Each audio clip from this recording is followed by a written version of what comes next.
of course, you should already know your competition. You should know what they're doing, what they're talking about, what they're selling, what their price point is, who they're selling to, where they're advertising, and clone that audience and then do it. And so what we did was, I do poke holes, I do throw rocks at other people's program, and I say, but I also show what they're doing right. Welcome to Da Vinci's Discourse, where the minds of today's most innovative entrepreneurs are unveiled and explored.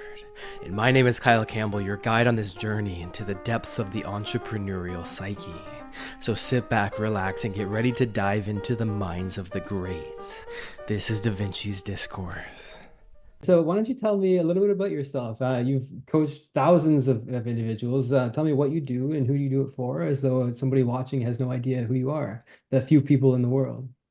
Yeah. Well, they call me Christy Code Red. People don't even know my last name, Kyle. They're like, Christy Nickel. Christy who? That's Christy Code Red. And I created a nutrition program that enables people to lose 10% of their body weight every month without shakes, pills, diet foods, or exercise. It's based around real food, water, and sleep. I've been a heavy hitter in this weight loss industry for many years. People say, overnight success. I've been in here 29 years in this industry. I've been paying my dues. I've worked my way up, and I put myself up against anybody when it comes to getting weight off of people. I have a tried and true program. I have proven record of success in this industry. And I think that hopefully your audience will be able to hear my mistakes and not repeat them themselves. Well, let's get into that then. What are some of the mistakes that you've made so that we don't repeat them? What are the first, 2 or 3 that come to mind?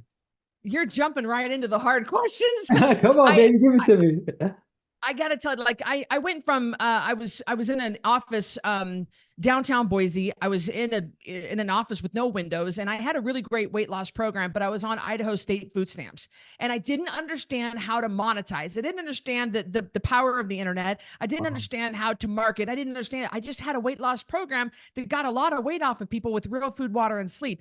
And so a woman came into my office one day to lose weight. She ended up losing 55 pounds in 5 months. And she said 1 month in, when she lost 10%, which was 20 pounds, because she started at 200 pounds, she said, you have a multi-million-dollar company, but you're not doing this the right way. And I'm a business coach. I'm going to help you. And I said, well, shoot. She took me from food stamps to 1 million in 1 year. And then I hit 10 million 3 years at the 3-year mark. So my biggest mistake, I guess you would call it a mistake. I mean, as an entrepreneur, I don't know if we really, but the biggest mistake is that I did not get a business coach sooner, because that's what the people like, listen, you don't know.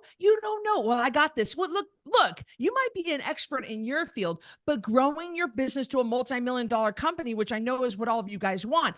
Do you know what that takes? You are great at being and doing online Bible courses. You are great at selling like perfume. Like, you're great at doing what you do, just like I'm great at getting weight off of people. I didn't know the first thing, Kyle, about running a company. I didn't know how to monetize. I didn't know how to streamline. I didn't know how to build funnels. I still don't know how to build funnels, but I do hire people who do.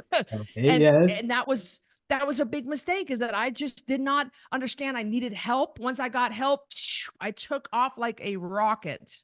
Interesting. So let's walk through some of the things that you did in that first year then. Like, okay, you went from food stamps to $1 million in 1 year. Thanks. And you give this business coach this credit. What are some of the things like, let's say that I'm you in the situation. I'm on food stamps and you were the business coach. What did she help you with initially that was able to really start to gain that momentum? The first thing she did was get me online. I wasn't online. I thought the internet was there to check the weather. I didn't really understand that you could actually, I mean, I understood I used the internet, but I guess I didn't apply it to myself in what I was doing for my business. So she got me online so I could reach a bigger audience. And I was doing things in person in this business office, and people would come in to see me in person. That eliminated like most of the world. Anybody outside of Boise, but they're not going to, they couldn't come into town. And so I didn't need a brick and mortar. So the first thing she did was get me online. The second thing she did was streamline. And for example, when I would custom write, and I still do to this day, when I would custom write somebody's nutrition program for them. I give them customized calories, customized macros, customized water, customized go weight. It's a fully customized program to them. And I would sit down with them and explain every single part of their program. Well, a lot of that is repeating the same thing. I mean, it's really like, look, it's real food, water, and sleep. It's not rocket science. It's not that, and so she said, you need to do a video that explains everything so you don't have to repeat yourself. And then they can watch the video at 10 o'clock at night once their kids go to sleep or whatever. And so she had me streamline my business. So big thing was, and then also Kyle, I raised my prices. I remember, Kyle, oh my gosh, my first nutrition program was $149. I would handwrite it like this. I would handwrite it out like this. And I put it in a manila envelope, and it was in pencil, and it was smeared, and it had like coffee ring around the edge, it was not like it is now. Now we do it fancy. I've got fancy computed formulas and everything. And so she said, whoa, whoa, whoa. First of all, perceived value. Like, you are saving lives here, Christy, with this program. Like, I've never seen anything like it. Like, this is incredible. You got to raise your prices. That was so hard, Kyle, because I was like, raise my prices. What if nobody buys them? That is not what happened, because I hit $1 million in that first year, and then 10 million in year 3. So definitely raising prices. So those are the big things that she had me do right off the bat. Interesting. Okay. Yeah. I mean, if you have a high price, it's got a high value perception. And so people look at it the opposite, as though a high price could be perceived as negative. But look at a Rolex watch. Look at something that's it's valuable because of the price point that's put into it. Of course, the engineering that goes into it, the formulas that you put into the program that you have, absolutely killer. But the value perception is necessarily there when it's high in terms of the price point. Yeah, very important. What about in terms of traffic? How did you start getting the traffic initially? Well, another thing she had me do is start hiring people to help me. And that was scary, because when you are on Idaho State food stamps and you ain't got enough money to even buy food. I didn't have money to buy food. I had to have state assistance to buy food. Actually hiring people to help, really big deal. So I borrowed $100,000, 50,000 to write a book, and 50,000 to build a funnel. And best thing I ever did, because I built my 10-pound takedown funnel, which started off converting at 14.1% to cold traffic. It was a Ferrari, Kyle. It was unbelievable. Wow. Yeah, it was great. And so she had me, I started hiring out people that could help me. And that was a big thing. Outsourcing to people who are smarter and getting help and bringing them in. And I can't remember your original question. What did you say, Kyle? I can't remember it either. Look what you did to me. The question was how you went about getting traffic to it. Yeah. You got the killer funnel, and I'm wondering how you started getting people to it. Yes. And I hired an ad person, and they started running. Now the first million was all organic. That it was just all organic. And I've been posting on social media every single day. I have never missed a before and after post for 8 years now, solid. Every single day, a before and after post of someone who's had success on our program, plus a write-up about them every single day. So if I'm not consistent, I mean, I am online consistently. So the first million was organically, and then we had to bring in an ad manager to start running traffic to ads and start doing it that way. Interesting. Okay. So what are the things that you've noticed in terms of switching from organic to paid traffic? And then we'll get into the organic methods a little bit, because it sounds like you were doing the actual organic methods on social media for years before you got into the $1 million mark, before that year came with the coach. So let's dive into that first, actually, because we'll do it in an order that makes sense. With the organic that you were doing for years, what was the one thing that you found really threw dynamite on the fire that really exploded things?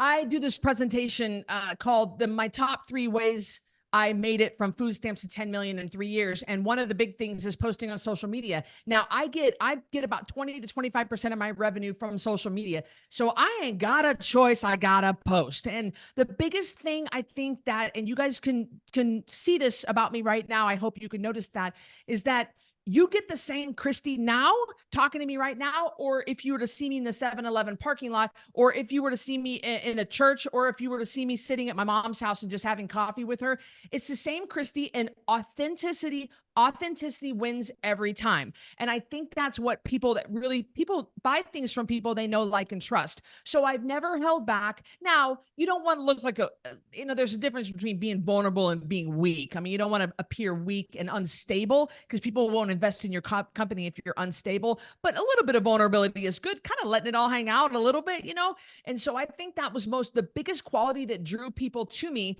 and why I convert so well on social media is because I have like a 2-to-1 ratio when it comes to Instagram and TikTok. I'll do and Facebook. I'll do personal story, business, personal business, personal business. And so I'm always peppering in business, but I got a picture of my dog. She got into my makeup here yesterday, and I got a picture of her, and then I got a picture of me, with my outfit or something. And then I got something that says, hey, we got a workshop coming up, then it's a code red thing. And so I think that you've got to mix in personal. People don't want to do that. They don't think it matters, but it endears people, because people look at me and they see me in this beautiful big condo, and they see me driving a Tesla, and they see me and they think that I'm rich, and that I'm unattainable, that I'm not approachable, and that I don't understand what they're going through. I do. And so do you. And you need to prove it to your audience. You need to prove it that, the best thing is being relatable. And I think I'm relatable. At least I make sure that I'm, I hit on all spots. And that way people feel comfortable and they feel good about buying my product and partnering with me and letting me help them get their weight off. And so I think that is the best part about me and Code Red, is that I mix in business and pleasure, and that I'm always, always authentic. Interesting. Yeah. I mean, it radiates off you, no doubt about it. And you can tell that you're the same person if you meet at the supermarket or if we meet on this podcast. You've got that energy to you that it really radiates, that you are this individual that would be the same person in regardless of the situation. Huge props for that. The authenticity radiates. That's the word for it. Like heat from an oven, like the mirage on the top of a hot street. It just radiates off of you. You know what I mean? I love that. Got that to you. Yes. Okay, so I love that. Let's go into the paid traffic that you went from organic to the paid after you had the $1 million. You went into how you got the organic to get to that $1 million. Now let's go into a little bit about what has worked for you in terms of the paid ads. Or is that on somebody else's, because you don't run the ads yourself? You said you hired an agency to do that for you. What can you help us out with in terms of paid advertising? Man, if I think that's the $1 million question here. If I knew what worked, I would know. Problem is, what works, it works for a little while, and then it stops working. Things fizzle out. And you're always having to change things with ads. I mean, if you guys are listening and you're one of those people that are like, hey, my ad's been working just fine for 3 years. That is awesome. Like, keep it going. But for us, we are always taking different angles. So pain points. I'm in a very saturated industry like weight loss, and it's hard to excel, and it's hard to stand out in a saturated industry like weight loss. But the thing across the board, and this is what you're going to find with your company, what are your clients' pain points? What are they struggling with? If you're selling Mary Kay makeup, all right, your girls are struggling with putting makeup on quick enough because they have a 2 and a 4-year-old, how can you make it quicker for them? You've got to identify, if you're a mechanic, if you got to identify what the heck is your client's pain point. First of all, who's your client? That's 101. What the heck? What is your target niche? What are they looking for? What are they doing? How can you solve their problem? But what are their pain points? So speaking to my clients' pain points is how we convert the best, because they do not want to hear about me. They don't. And I know I just got done saying you got to let people get to know you. But I know. But when it comes to ads, no, they don't want to hear, oh, Christy's got a Belgian Malinois. Christy's traveled to Europe 13 times. Oh, Christy drives a Model X. They don't give a rat's ass about all that. They don't care about any of that. They want to know, can I fix their problem? Can I get the weight off of them? Like, they cannot seem to get off because they're in menopause. Can they have more energy? Can they have the no brain fog? Can they have intimacy with their partner again? What are their pain points? I know everything about my client. I know everything she's thinking, where she's going, who she's talking to, what she's driving. I mean, I know her. I wake up thinking about her. I go to bed thinking about her. And so the ads that we find convert the best, first of all, the video ads of me, I just convert well on video. I think it's because of what you're seeing from me right now, because this is the way I am. And what we find is that if I can identify and speak to the pain point of my client, then we just see a higher conversion of that instead of just, I don't know, like they don't want to see, like, for example, my clientele, Kyle, we're talking about menopausal women in their 50s and 60s. That's my clientele. Those are the people I want. I don't want MTV Spring Break girls. I don't really want even guys. That's just me.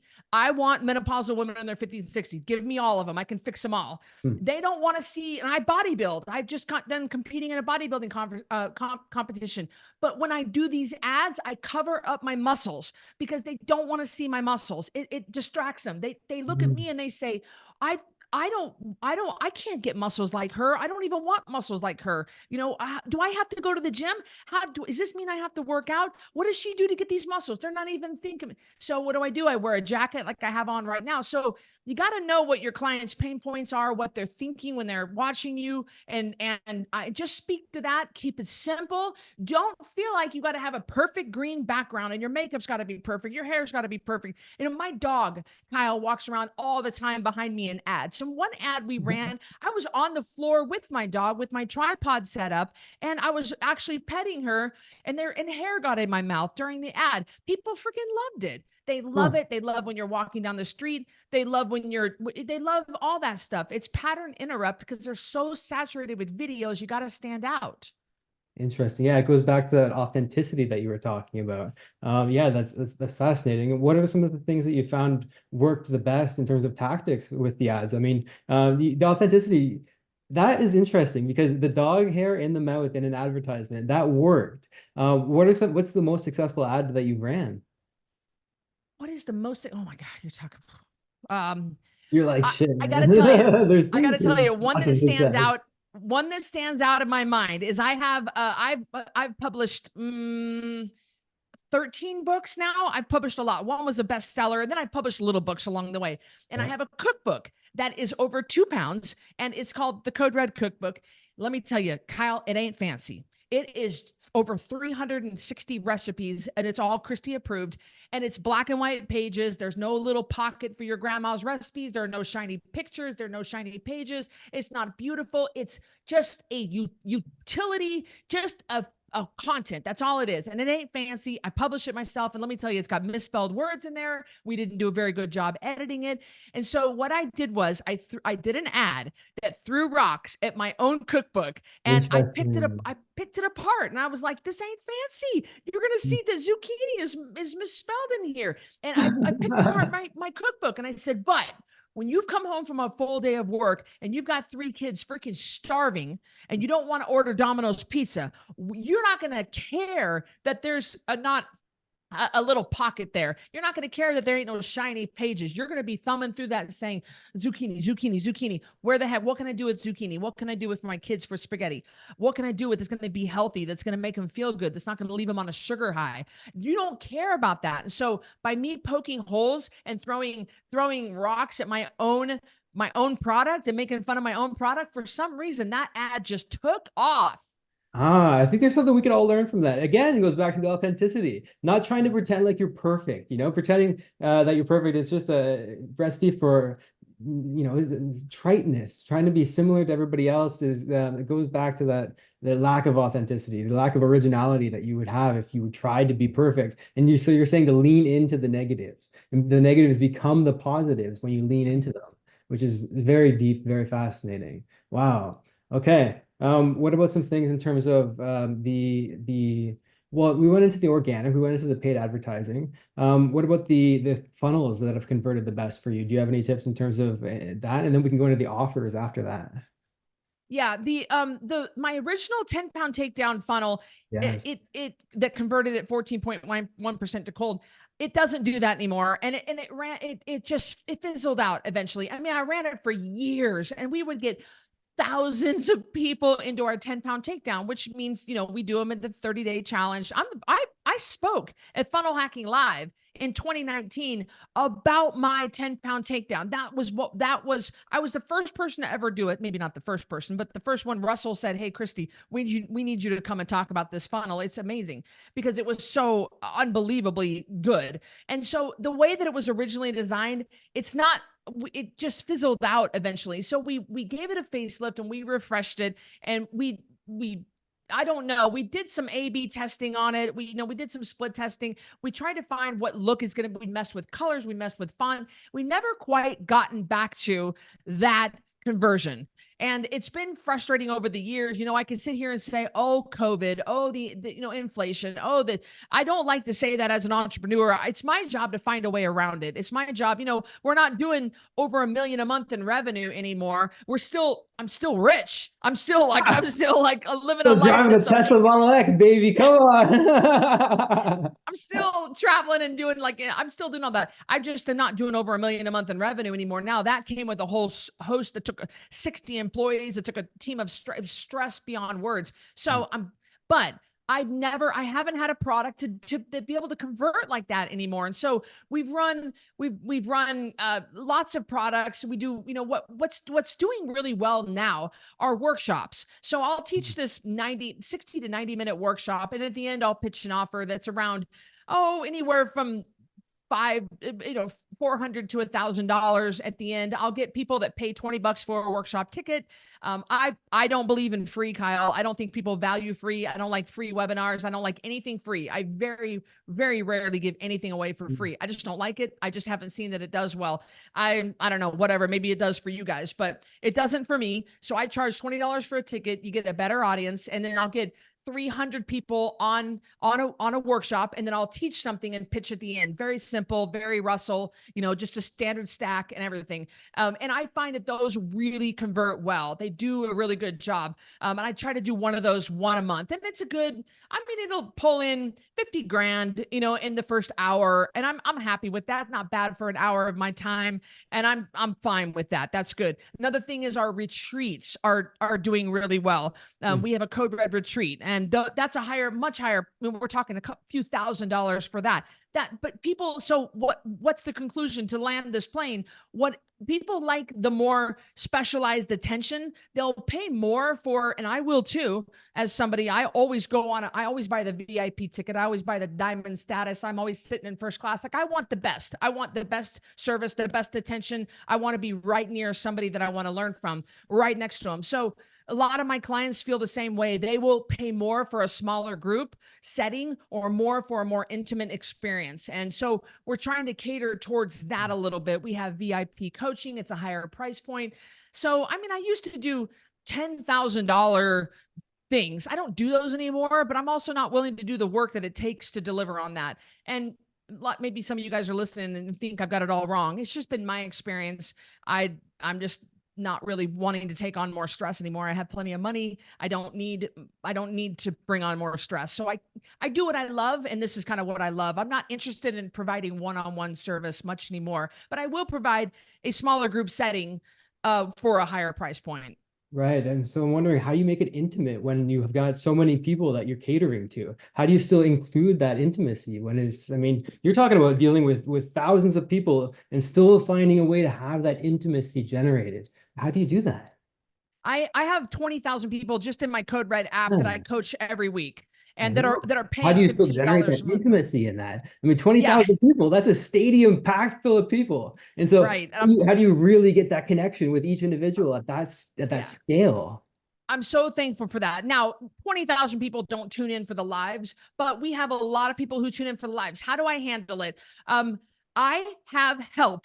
I have coaches, certified coaches that are staff members and team members, and they come on the live. They don't come on the screen with me like we are right here. They come on and help monitor comments and help answer questions. And then if they have one that pops up that they think is one that I need to make sure, because sometimes it's rapid fire. Sometimes it's going by so quick I can't keep up. Also, Kyle, I know when I'm doing in-person events, I know what my limit is on how many I can do by myself. And I know what my limit is on how many people I can get to. Like, for example, if I have an event with 75 people in a room, that's how many I can handle that I can actually go and talk to every single one. But I have a person taking pictures. I have a person, my mom, usually she's really good at it, ushering them through. I have a system to it. I've got help and I've got people that are moving through the line, but over 75, I can't do it. We had an event one time, it was 700 people. It took me almost 8 hours to get through everybody. And so I got to know my limits. By myself, I can handle about 12 people, and I want to speak to each person. I want to know how they're doing, how their kids are doing. I mean, I want to actually also, when I'm to connect with somebody, this is one of my superpowers. I think people, anyway, they tell me this. I make the person feel like they are literally the only person in the room. I don't break eye contact with them. I listen to everything they're saying. In fact, I have a debilitating, I'm legally deaf, and I was born legally deaf in one ear. And then I had a 8-year long boxing career. That's the belt you can see behind me. And I became even more deaf. And so I have hearing aids. I wear 2 hearing aids, and it has been a life changer for me. And so it's hard for me, Kyle, when I'm in a room, because there's a lot of background noise, and I have to really, really focus in on what that person's saying. I have to sit kind of close, not like Seinfeld, like a close talker, but I have to sit kind of, thank you. You got it. Okay, good. Yeah, I got But it. I have to sit kind of close, and I really listen to everything they're saying. And I remember things. I say, they say, well, my daughter, Sally, she's having a hard time in school. And then when I'll say, what grade is Sally in? And I repeat back names. People remember how and so people feel connected with. But I know my limits, Kyle. I know I can only handle a certain amount on my own. I know how much time I can spend. I know what I can handle with my team. I know how big of an event to put on. I know that if we want to cap it off at 75 people, we raise the price of the ticket. And that way, people who really want to be there, they'll buy a ticket, and we're just, that's the bottom line. I mean, it's just like anything. Okay, so I mean, if you're doing a live webinar, let's say that you're in front of 1,000 people live, and you're doing a webinar with them, and you're going to do a pitch at the end of that webinar. How do you think about the engagement with the audience? Are you thinking about it in terms of one-on-one with an individual? Or are you thinking in terms of you're speaking with 1,000 people? How do you think about the webinar in general? What's your thought process behind it? Yeah. So what I do is, first of all, I go to a stage that is here in Boise. It's called Valiant Productions, and it's they pivoted. They used to put on in-person events, and during COVID, they set up a stage indoors, and it looks like a huge Tony Robbins event, but it's a one stage. And so what they do is they have this 2-story high screen in front of me, and where I can see my slides, and I can see all the comments during the Zoom, and I can see all the little faces, the little boxes of everybody. And so the way I kind of connect with people, I kind of have a system. The way I do it is, when we first start off, I don't take too much time, because it gets annoying. It gets annoying when you hear someone going, hi, Sally. Hi, Kathy. Yeah. Hi, John. No, ain't nobody want to see Where are that. you from? Oh, yeah. Right. No. Winnipeg, Too got much. New York. Right. Yeah. So I'll say, Pam, good to see you. I like your shirt, Kathy. Oh, I knew you were going to try to make it, Sally. You said you were going to try to make it with your daughter's soccer game. So I'm glad you're here. Guys, let's get started. I make a few comments. Then I do my presentation. At the end, the questions are rolling in, and I have to rely, and they're coming in fast. So I have to, first of all, I can see them because they're right there in front of me on that big production, on that big screen in front of me. So it's good. It's easy to see, because my eyesight ain't getting so good now that I'm 47. And so I will answer rapid fire, but then again, I have my coaches on the webinar. It's required that they need to be there to help me, and they will be typing in the answers as we go. And they'll be helping to answer, when does this start? And if that happens to get past the screen and it moves up and I don't see it, Coach Carey will type in, hey, Sally, this starts January 28th. And then I don't know how I do it, Kyle. It's like I got the Holy Spirit anointing or something, because they're like, I'm going bam, bam, and I'm answering quick as they're coming through. And I've been doing this for so many years that I know how to answer quick and move right to the next question. So the key is having help, so that nobody gets missed and nobody feels like they are, and I try to say something like, as it's appropriate about that person. If I recognize a lot of names, I'll say, hey, Pam, that's a good question, because I know that your husband just lost his job. Well, that's a little bit personal, but I'm not going to say. By the way, I heard you just had a divorce and you're miserable. Right. I'm trying to I'll say, hey, Trista, yes. You great really to see get you that on one-on-one connection with your audience. Yeah. You know them. And an People individual, love that. which is incredible because of the scale that we're talking about here. We're not talking about 100 people or 200 people. You're talking about tens of thousands of people in your group. And so for you to be able to have that insight on each one of them is incredible. Hey, I hope you're enjoying the podcast, and I want to let you know that I've got a free book that you can get if you want to tap into more of these resources. And you can get that for free at kylesbook.com. Back to the podcast.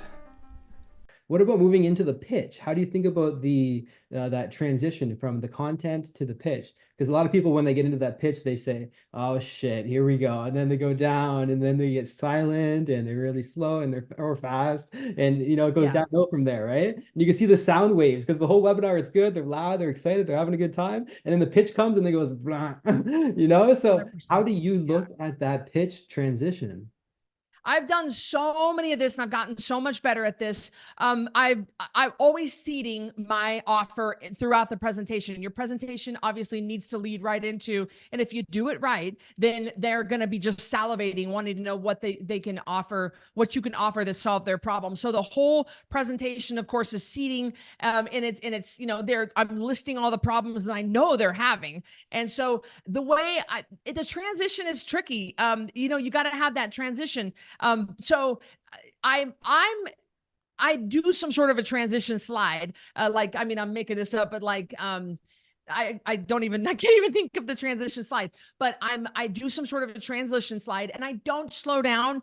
And I have so much confidence. I have loads of confidence. I believe when I'm building out these stinking presentations, I'm like, I would freaking buy this. Like, this is a beautiful, Yes, that's stacked, huge. so nice. I Absolutely. mean, Yes. Alex Hormozy says, make the offer so good they feel stupid saying no. And so I know it's a good offer. I know that it's exactly what they need. So the confidence comes through and I don't slow down. And I'm not a person. I know that there are people out there that pitch for 8 hours. They have like all day, all weekend. I don't like it. I don't like it, Kyle. I want to get going. Like, I will explain, I'll remove the black bar. I explain what they get. You get weekly meetings with Christy. And then the next slide is usually like me on the little picture of me on the computer. I'm like, you're going to meet with me every Sunday at 6 p.m. Why is this important? Because connection is the biggest key factor that's going to keep us all, blah, blah, blah, blah, blah. And guys, we're starting the week. It's Sunday night. You're meal prepping. You're getting ready for the next day. Your kids are going back to school. You're going back to work. So we're all together. We're strengthening our result, so then I'll go next up. Next up, you get a daily Nice. message from Christy in real Yeah. time. And I pick up the pace. I'm Mm. pretty fast at pitching. I don't like a slow Okay. pitch. No, you've been so slow this entire podcast. It's just been terrible. That's how slow you've been. No, you're like the fastest talker I've ever seen. And like you can feel the energy coming off of you again, radiating like a hot oven. I love it. I love it. Okay, so what about the offer? Now I'm so curious because let's go back to the $17 or the 17 no 14% book conversion that you had. And then we can go into, because was there a webinar that led to, was that the front end of the funnel? Then was it leading to a webinar that sold a higher ticket product that was a paid? This is how I envision that funnel. Having no context, you used the free plus shipping book offer, and then it went into an upsell for maybe a training that was the webinar that then sold the higher ticket on that training. Is that how it worked? And then how did you think about the offer? I don't do that. I've heard of it before. I just don't do it. Everybody comes through my 10-pound takedown. And then at the end of that, they'll ascend into a $400 package. And then from there, we'll keep them ascending up the ladder. So that is fine. If people want to do free plus, I don't like them. I just don't believe in those. I Oh, don't you said like you to don't send like out my free. book. I Yes, don't okay. send So free plus shipping. Oh crap. You know how it's many books bullshit. I've gotten It's that bullshit. It's not, it's how's I it don't like them, Kyle. I just like, whatever. Order my book off Amazon if you want it. Like, I just don't like that free crap, But for my webinars, I converted 30% on my webinars. I am not Whoa. kidding you. That's, Huh. and people do not fall off at the turn of my pitch. I'm not the best salesperson out there. I'm not the best presenter out there. I just believe in my product and I keep it real. And so when I turn into my pitch, nobody's logging off. They're all hanging to find out what it's going to be. And then I give them that offer. Then I go I put up the website on where they can order. There's the price. There's what the value is. There's its little X out. There's the price. There's the website. And then I go right into FAQs and I say, all right, here's what I know. I can see on the screen that all of you guys have got a ton of questions. I'm going to answer all of those right now. Let's go. All right. When does it start? It starts January 28th. How long does it go? And I go in through the FAQs. And so people are starting to orders are rolling in. That's just kind of the way I do it. I just don't like being fake, and anything else for me would be fake. And I got to stay true to and then from there, then we ascend them through the ladder, once they get the they buy the ticket, then they get the offer, and then we put them in our system and we keep moving them up. Okay, so let's say I'm formulating an offer. How do you know what offer is going to convert well? Because you said that you go into it thinking, and this is interesting, how you go into it thinking, this is so good that I would buy this. How do you know what offer would be getting that response from people? Oh, again, if I could bottle up, I would be super duper rich. And if You are, come on. If you did know, how would you do it? Yeah. This is the Alex Hormozy kind of books and stuff. Like this is the answer that everybody's looking for. What we do is the path is math. So we look at the numbers on the last webinars. We look at all of them, all the workshops that I've taught, and the numbers for each of them. I mean, I've taught 13 different subjects, one called Becoming a Champ Masterclass, because I do everything boxing related, because nobody's doing that, or very few people who are actual bona fide real champion fighters like me, ranked number one of the top 3 most dangerous females in the world with belts. Like not a lot of people have that. So I build on that. So I have Back in the Ring workshop. I have Becoming a Champ workshop. I have all these different workshops. And what I do is when I'm now I completely forgot. Kyle, I forgot my question again. Where was I going with this? What was your original question? The question was, how do you think about an offer structure? Oh, how do I formulate an offer? So I look at all the numbers of all my workshops, right, and then we break it down and say why, because we just had one here recently that killed it. It was called the Holiday Survival Workshop. I went on, it was October 28th. I pitched on October 28th. We started like that Monday, and it was just, everything was perfect about it. The timing was perfect. The pitch was so we looked at that. I mean, we just sold, oh Lord, it was 6 figures worth of kits to this holiday survival kit. And so everything just clicked. It was the built out nicely. The presentation was nice. Everything was nice. It ticked all the boxes. So we're now taking the numbers, everything about that, and we're analyzing everything about that entire process, the workshop, the offer, everything. And we're trying to replicate that now moving forward in everything we do. We can't quite put our finger on which part of it worked. We think everything worked about it. It was everything from the dress I was wearing to my makeup to the timing of it to, I don't know. But we're trying to just duplicate what happened on that one. And that's kind of how I formulate my offers. And I also take the time of the year into consideration. People are getting tax returns. So I might make a higher pitch, a higher ticket offer, and then of course the top 3 biggest months for weight loss, January, May, and September. And so maybe I'll make a bigger offer on those months. So I kind of take time of year. I take the pulse of my community. I run polls. What are you guys needing me for? I just I'm always listening to my people. What are they needing? What is going to work well? What do the numbers say? Interesting. So let's go back again. I mean, it's fascinating. I love that. I'm still curious though, with the 14% conversion rate that you got when you initially started with the book. What was the one thing that stood out in that funnel or in that offer that was just an absolute rock star, a home run? That if you look back, you can attribute this one thing to that 14% conversion that you were hitting back then. I wasn't my book. This was a 10-pound takedown funnel that was built.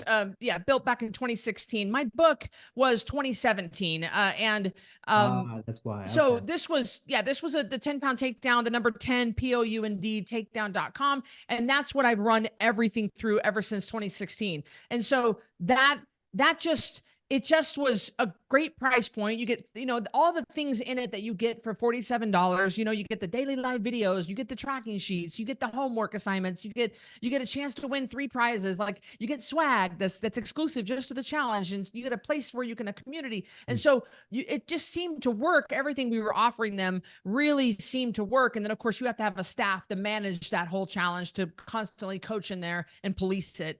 And so that worked. I don't know.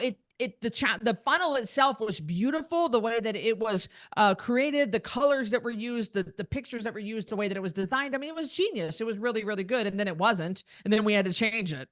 So when you went about changing it, this is the post-mortem. When you have success or failure or whatever, you see a result, and then you look back and you do a post-mortem on it. You examine the dead body and you say, okay, so what can I learn in terms of what killed it? What made it live? What was the best part about it? How can I move forward with this information? When you're doing that post-mortem, because we've talked about it earlier in this conversation, what do you think about with the post-mortem? How do you go into the looking back at it?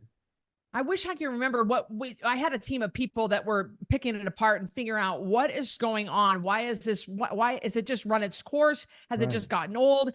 Yeah. We don't, we think we tried, we think our audience was, we tapped out where we were running ads. Everybody had been in the 10-pound takedown. Everybody had seen, especially after I got off the stage of Funnel Hacking Live in front of 6,000 people, by then, I mean, just the word spread like wildfire. Of course, 300 million people in the United States and 88% of them are overweight. I don't think we reached everybody, but for some reason, it just was just, we don't know exactly what it was that fizzled it down. It just wasn't working anymore. So we thought, well, let's try it. Let's try to a different look. We changed colors, we changed fonts, we updated videos, but I didn't want anybody touching that funnel at first. I mean, it was a sad day, Kyle, when I had to change that funnel. It was a sad day. I didn't want to, I couldn't believe that we were having to change something that worked so well for years, but it worked so for years. Most people's funnels don't work that well for years and years and years, like, and I just had to accept the fact that, all right, you know what, it's just time for a change, and we got to move with the times, and we got to update. So, my hair color changed a lot. So we gave a fresh video, the sales video at the top. We changed some button colors. We just tried to refresh it, put some new graphics in there. I don't like it. I don't like the new funnel as well as the last one, but I like the good old days, Kyle. I liked when I was making $1 million a month in revenue, like the good old days before COVID and before freaking Biden. And like, I like the good old days, and so things were just different. Now it's just a little harder to make money. And I'm having to use different tactics and and really have to think outside the box on how I could reach these people and get them to understand that I have the answer to their problem. So what are some of the things that you're testing right now? Say that again. What are some of the things that you're testing right now? Because you went into exactly what worked before. So now I'm wondering how you look at the testing process. What are some of the things that you think about when it comes to doing these tests to find something else that works? This is the ongoing conversation between myself and my ad manager. He's always giving me new scripts, and we're always trying to take, I mean, it could be something, it's hard to jazz up real food, water, and sleep, because I refuse to give in to the shakes, pills, diet foods, or exercise. I'm not going to give in. And I know people are doing the shots. They're doing the Ozempic shots. They're doing all kinds of fancy stuff. And I refuse, even if it means if I jump on board with this or jump on board with that, I'll get richer, but I would not be true to myself. So we're trying to always think of different angles at real food, water, and sleep. And we're always trying different ads, different scripts, different locations for our ads. And we're just trying different ways to say things, to just, trying to, and I mean, our ROI is pretty good. Of course, I dream about, some people dream about going to Thailand and laying on the beach. I dream about big ads. I'm like, let's run bigger ads. I mean, I love it. I don't dream about private jets and personal shoppers. I dream about ads. I mean, I will actually have dreams. I'm like, I want to run $1 million a month in ad spend. I mean, the more the better. Let's go. As long as we're getting a 1.0 ROAS, I don't care. I'm just drive that ROAS down. I know if you can catch them, I can cook them. Like, just get them in my hemisphere. I will sell them. I know I can. I'm a good salesman, so it's been an ongoing push to try to find what's going to work. And sometimes it's just a matter of changing the location of the ad, of changing my tone, of changing, like, we tried to run ads in the South, Kyle, it tanked so bad because I'm way too direct for the Southerners. And too fast. And they too don't like it, right? Yeah, they want somebody who's mm, slow speaking because that's how they are. Maybe yes. we're generalizing, but but it's factually true, because you've noticed that in terms of the results you've gotten from the advertisements. So that's interesting. And so you're attracting people that are essentially like you, that they speak at the same tone, they speak at the same speed, and there's something to that. Now, you're so specific with your target audience. You said you had this specific age group, only women menopausal women in menopause. Yep. Yeah. How did you know that would be the target audience for you? Back in 2016, when Natasha first sat down with me and said, listen, I'm a business coach. Let me help you. I can turn this into $1 million company. She had me fill out a bunch of paperwork. And I went through this basically a masterclass over the next couple of months for her, where I just dove head into identifying my target audience. And I don't know how it specifically, when she had me draw out my avatar, I guess I just had it pictured in my mind of the women that I really liked, the people that I like to work with. And I actually have a picture of what she looks like in my mind. And I know everything about her. I know her husband, her kids. I know what ages of her kids. And so that's how specific you want to get. I don't know how I came up with her. I guess she was just in my heart, or just exact where I wanted to put my time and energy. That's the women that I relate the best to, even though I'm not that age and I haven't gone through menopause. And I don't even have kids. I really relate well to them, and I've had good luck with them. And they're women with the kind of money that I'm looking for. They have the money to spend on my high ticket programs. They will do the work because they're sick of everything else. They've tried everything else. Ain't nothing else works, and nothing else is gonna work until they come to everybody comes to Code Red eventually. I'm here for them. I mean, I'm confident that everybody, because it's real food, water, and sleep. And in the end, it will win out. And so I know I studied her. I know the kind of clothes she wears. I know where she shops. I know where she buys her groceries. I know the kind of language she uses. I know everything about her. And so once I honed that in, and Natasha just had a way of just the way her program was, just getting that out of me. And I identified it. And once I did, I was full steam ahead, all gas, no break. I mean, I did not stop. And I see these entrepreneurs, it's so frustrating, Kyle, because they're waiting for the sun and the moon to align, and they're waiting for the tears of the Tibetan monks to come along. Just like, it's like the book, Ready, Fire, Aim. Just get something out there. You ain't got to be perfect. Just hold it up and say, listen, I sell these coffee cups and it's $29.95. And listen, I can put anything you want on it. Like, just get in front of a camera, turn it on, and get started, because the world needs to hear what you have to say. Well, I'm not a salesman. I'm a stay-at-home mom. You're selling peas and carrots to your 2 and 4-year-old every day. Don't give me that bullet. We're all salesmen, because if we all want our husbands to go to dinner at a certain restaurant, I'm going to sell him on that. And so I'm really tired of entrepreneurs not getting down to business and grinding it out and doing what they need to do, because they're just waiting for something to happen. Wait for whatever. Get your product out there, sell what you got to sell, perfect it later. I love that. And I feel like that's a big stumbling block that a lot of people mess up with.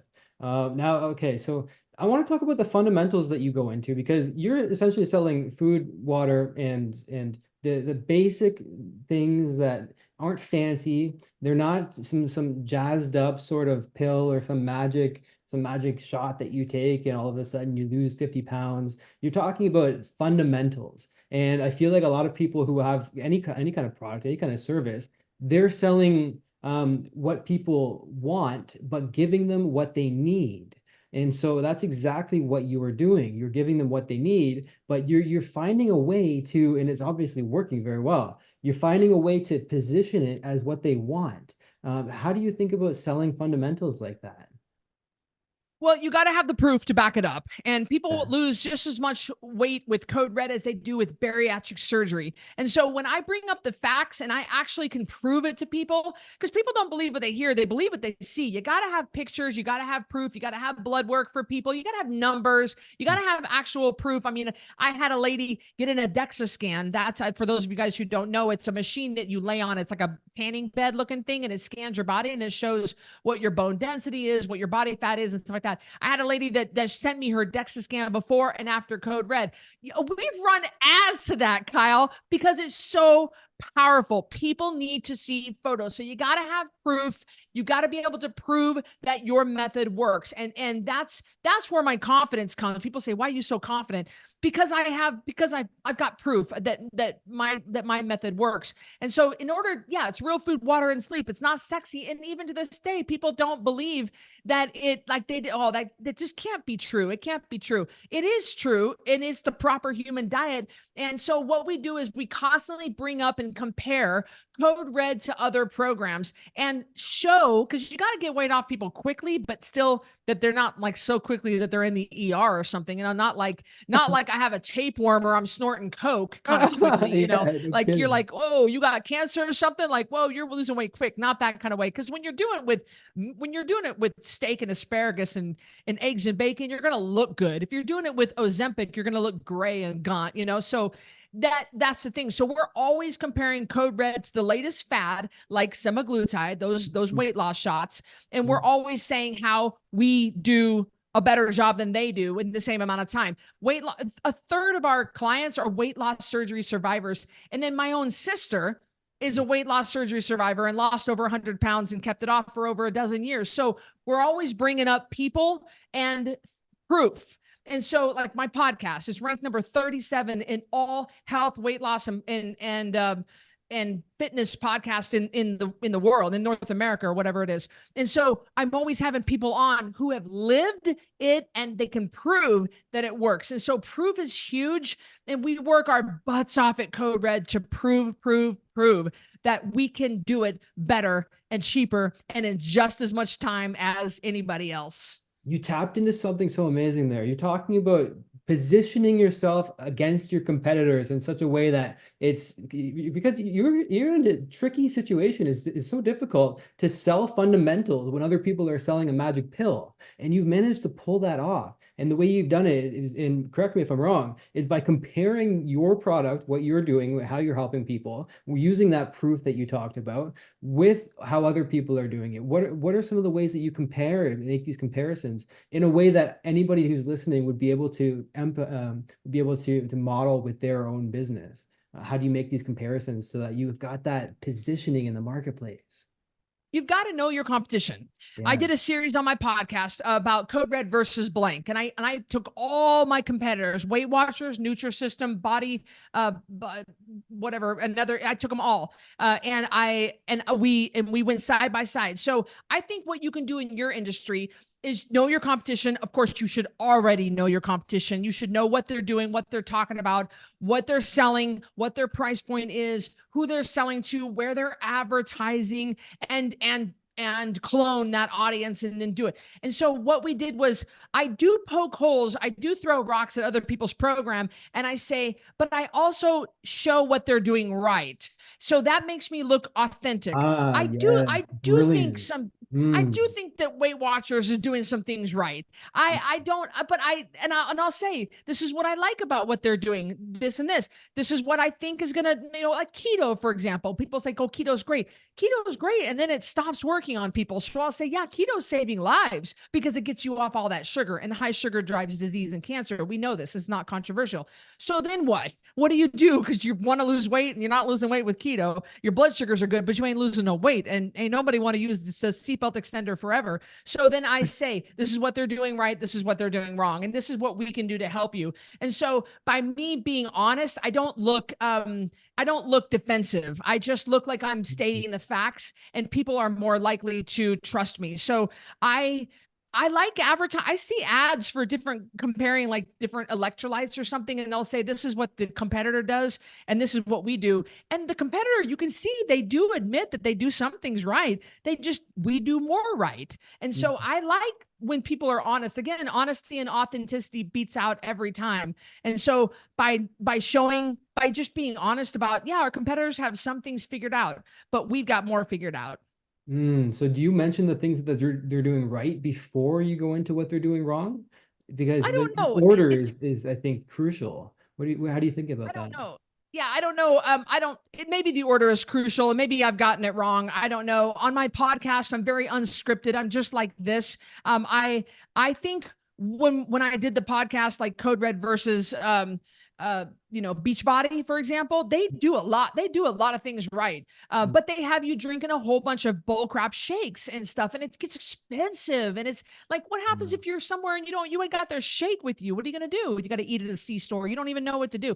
So I think when I did it, I went ahead and listed out a few things that they did right, because I wanted the final thought that my listeners had were going to be the things that we did right. That's better. And so how we, I started off saying, all right, bam, bam, bam. This is what these guys got figured out. And I like it. I like what they're doing here. But here's where they're going wrong. And so by the time we end the podcast, they end on a note of, yeah, they're fine, but we're better. I love that. The but statement is killer, because you say, yeah, these are the things we're doing right, A, B, and C, but, and that but word will just completely negate everything that went before the word. And so it's so brilliant the way you do that. I love it. We got to get into the actual program a little bit, because people are going to be curious in terms of what you mean exactly by real food, water, and sleep. Those are the three pillars, right? Right. So we eat meat, vegetables, nuts, eggs, seeds, seafoods, and dietary fat like avocados and coconut oil. We don't eat the bread, the sugar, the caramel macchiatos, the alcohol. And what I've just noticed, Kyle, 29 years in this industry, is I take my people off of things that slow down their weight loss. And I don't believe in good food, bad food. Look, I have a pizza if I want one. I have a Krispy Kreme donut if I want one. The problem is at 47 years old, if I have a Krispy Kreme donut, I'm really hurting. I can't get away with that crap like I could when I was 20. And it sends me in. Being an entrepreneur of a company this size, I need to be on my game all the time. So I just end up, yeah, I can have it, but I don't want it. And so I don't say good food, bad food. I say this food is going to bring you closer to this goal or bring you closer to that. Like, it just make your choice. And so, yeah, meat, vegetables, nuts, eggs, seeds. So we eat twice a day. We don't believe in frequent eating. We don't believe in eating low fat. So we eat lots of fat, which means we don't cut the gristle off the steak. We eat the yolk out of the egg. We eat the fat. We're not afraid of fat. We eat a high fat diet, just like our ancestors did, because when a predator kills a prey in the wild, the first thing that they have is the fat. Fat is good. It gives you energy. It balances hormones. It helps you sleep. It's really good. We don't eat frequently. We make sure we drink at least a gallon of water a day, and we get 7 hours of sleep a night. And we also don't eat late. And that's a lot of people's problem, is they're eating late. And Kyle, I am very rigid with my rules. I am very rigid with my program. You do not come on my program and argue with me. You can't come on. And I have a whole staff of people that monitor my groups and they'll police it. We don't allow drama. We don't allow bickering. Nobody gets to argue with me. They can ask all the questions they want. They don't get to argue. And so I'm very rigid because I've got this figured out. This is my jam. This is what, if you want me to hang drywall, I am not your girl. I'm getting weight off of people. That's my jam. And so I know what works. I know what doesn't. Like cheese, for example, there's nothing wrong with cheese, Kyle. It's just going to slow down people's weight loss. So I take them off cheese until they get to maintenance, that kind of thing. And so I know it works. I know what doesn't. I have 10 simple rules. I have a food list of what to eat, what not to eat. And I have a tracking sheet. You're going to track your water, your weight, and your sleep each day. It's so super simple. You do that for 30 days and you're like, wow, this is great. I feel fantastic. It works. And then they're going to want to go into the fully customized program, which is a little bit higher price. Okay, where do I go about getting the initial program so that we can get access to these checklists, to these dietary, I want to say limitations, but it's essentially, it is a limitation in a way, but really you're limiting the negative feelings that you would get from the fat food, or the opposite of the fat foods, from the foods like the sugars, the things that you would say that you shouldn't eat, that statistically are proven to cause cancer. What do you I'm curious about the actual time of day that you go about eating the 2 meals also. Well, let me say that the reality is that every program has restrictions. I mean, you see these super fit CrossFit athletes, they don't get a free ticket just to eat at whatever the heck they want in any quantities. Even they have, I don't care, Oprah Winfrey, one of the richest women in the planet, she has to follow rules. Every program comes with some sort of restriction, some sort of rules. We just think that Code Red is the easiest hard of them all. And so the best thing to do is to start with a 10-pound takedown. That's always the best place to start. And then, of course, if people want to skip to the front of the line, they want to go to coderedlifestyle.com and they want to just explore the different programs that we have and try to get started that way. But the best way to get started is just to keep it simple and not try to overcomplicate it. And also to get my book, The Code Red Revolution. That's a really great book. And you can get that off of coderedlifestyle.com. It's just, and you can listen on audio book too. And so did I answer your question? I think you asked another question. I don't think I answered it. Yeah, I got two questions in there that I bounced around there. The second question was, what time of day do you eat the two Oh, that's meals? right. Yeah. Yeah. And also, just a We side note, I love the book. I mean, hell, you've got over 2,000 reviews on Amazon, which is incredible. It's killer. So, I mean, huge props for that because you're changing lives, man. You're Thank you. saving lives in a way that other people claim to with their pills and their shots, but might not actually be able to deliver the goods like you're delivering clearly. So huge props to that. But really, when are the couple of times a day that we can go about eating if we were to follow this regimen? You pick the 2 times a day that works best for you. What we do is we call it meal one, meal two, because we don't call it breakfast, lunch, or dinner, because the society has brainwashed us into believing, which is why we call ourselves Code Red Rebels, because we rebel against what Well, society has brainwashed us into believing, that you eat breakfast at 8, lunch at noon, and dinner at 6. And we think that's baloney. Studies have shown that when you eat past 3 p.m., you will actually have more of a difficult time sleeping. I don't care what bullcrap time you go to bed. And yeah. so being empty when you go to bed is going to yield a better sleep score. So Mm. two eating times, we just want to make sure they're spread about 5 hours apart. So you pick the 2 times that work best for you. Just stop eating by 3 is usually the best time. Interesting. Okay, so do you use an Oura ring? You mentioned the word sleep score. I do. I use a Fitbit. I keep it, Okay. and then people use sometimes their sleep apnea machine will do a sleep, or their Apple Watch or their Aura Ring. Yeah, I don't like the Aura Ring. I used it. It gave me way too many metrics. I mean, Kyle, I just was like, I don't need to know all this I didn't like it baloney. either, Like, man. It kept telling me that I was getting shitty sleep. I woke up feeling amazing. I checked the app and oh, what the hell? All of a sudden, and then the placebo kicks in. All of a sudden, I can't think for shit because the app told me that I had a bad sleep, so I must have had a bad sleep. So I got rid of yeah, it too. Yeah, yeah. fascinating stuff. Okay, so cool, man. What about in terms of AI? How are you using AI right now? Oh man, Kyle, I need to get better at AI. Now, Come my on. team, I know, and I saw it, and I know that that's your thing.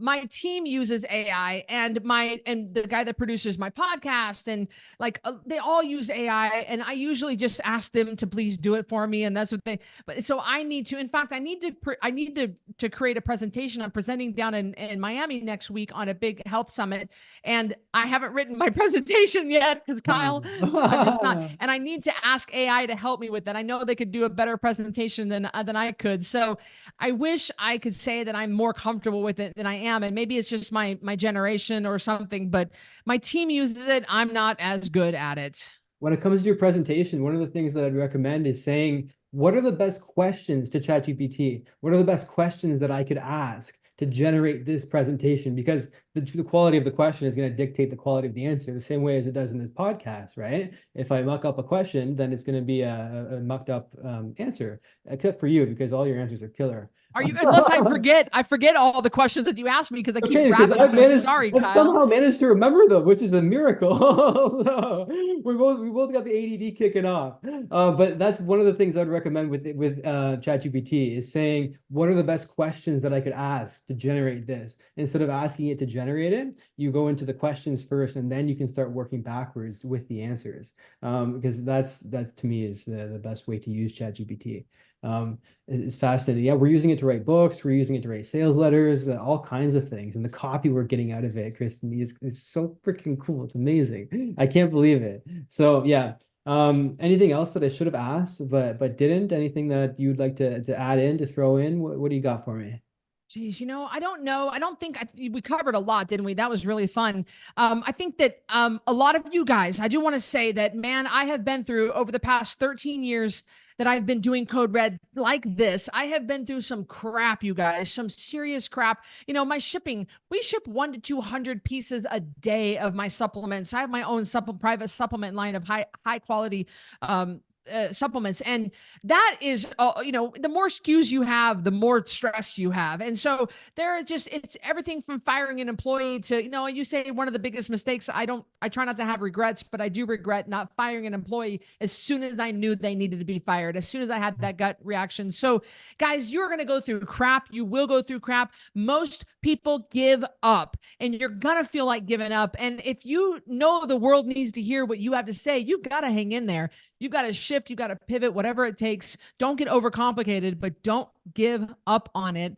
And you're going to persevere, because there's so many entrepreneurs out there that start and they stop. And I think that's why I've been so successful and been able to make it in such a saturated industry, is because I just haven't slowed down. I refuse to stop even when the going got tough.